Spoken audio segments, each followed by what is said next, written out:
Mobile വിൽപ്പന മേഖലയിൽ സമ്പൂർണ്ണ സ്വദേശിവൽക്കരണം നടപ്പാക്കിയ ശേഷമാണ് ഇപ്പോൾ ഇളവ് നൽകുന്നത്. മൊബൈൽ വിൽപ്പന, അറ്റകുറ്റപ്പണികൾ എന്നിവ നടത്തുന്ന കടകളിൽ 94% സ്വദേശിവൽക്കരണം നടപ്പാക്കിയാൽ സ്ഥാപനം താഴ്ന്ന പച്ചയിലും 96% ഇടത്തരം പച്ചയിലുമാവും. ഉയർന്ന പച്ചയിലെത്താൻ 98% സ്വദേശികളുണ്ടാവണം. 92% സ്വദേശികളായാൽ സ്ഥാപനം നിത്താക്കാത്ത വ്യവസ്ഥയിൽ മഞ്ഞ ഗണത്തിലും 90% ചുവപ്പ് ഗണത്തിലുമായിരിക്കുമെന്നും തൊഴിൽ മന്ത്രി ഡോക്ടർ അലി അൽ ഗഫീസ് പറഞ്ഞു. പുതിയ തീരുമാനം വൻകിട കമ്പനികൾക്കാണ് ഗുണം ചെയ്യുക. താഴ്ന്ന പച്ച ഗണത്തിൽപ്പെടാൻ ഏറ്റവും ചുരുങ്ങിയത് 20 സ്വദേശി ജീവനക്കാർക്ക് ഒരു വിദേശിയെ മാത്രമേ നിയമിക്കാൻ സാധിക്കൂ. അതിനാൽ ചെറുകിട കമ്പനികൾക്ക് ഇതിന്റെ ഗുണഫലം ലഭിക്കില്ല. 2016 സെപ്റ്റംബർ മുതലാണ് മൊബൈൽ വിൽപ്പന, റിപ്പയറിംഗ് മേഖലയിൽ സമ്പൂർണ്ണ സ്വദേശിവൽക്കരണം നടപ്പാക്കിയത്. മലയാളികൾ ഉൾപ്പെടെ ആയിരക്കണക്കിന് വിദേശികൾക്ക് ഈ മേഖലയിൽ ജോലി നഷ്ടമായിരുന്നു. രാജ്യത്തെ തൊഴിൽ മേഖലയിലെ ഏതാനും സ്ഥാപനങ്ങളിലെ സ്വദേശിവൽക്കരണത്തിന്റെ തോതും തൊഴിൽ മന്ത്രി വ്യക്തമാക്കി.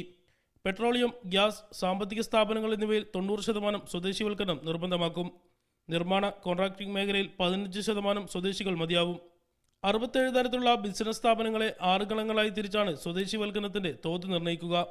സ്വകാര്യ, വിദേശ സിലബസിലുള്ള സ്കൂളുകളിലും ഉയർന്ന ശതമാനം സ്വദേശിവൽക്കരണം നിർബന്ധമാക്കുമെന്നും മന്ത്രി പറഞ്ഞു. Media 1, Riyadh.